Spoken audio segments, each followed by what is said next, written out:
સિંગવડ કોંગ્રેસ દ્વારા જનસંપર્ક અને ધરણા પ્રદર્શન દ્વારા મનરેગા મુદ્દે લડતની જાહેરાત કરાઈ। સિંગવડ તાલુકા કોંગ્રેસ પ્રમુખ બાબુભાઈ નિસરતા તથા કાર્યકારી પ્રમુખ રમશુભાઈ હઠીલાના આયોજનથી દાહોદ જિલ્લા કોંગ્રેસ પ્રમુખ હર્ષદભાઈ નીનામાની અધ્યક્ષતા સિંગવડ કોંગ્રેસ કમિટીની કારોબારી મીટિંગ યોજાઈ।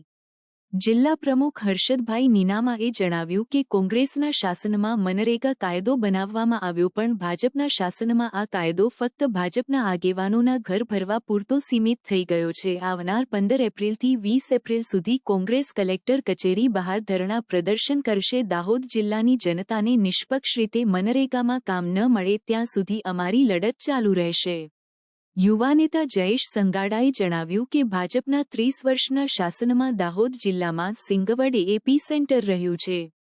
ધારાસભ્ય, સાંસદ, મંત્રી, કેન્દ્રીય મંત્રી બધું જ એક પરિવારમાંથી સિંગવડ તાલુકામાંથી જ છે, છતાં વિકાસના નામે સિંગવડ તાલુકામાં મીંડું છે।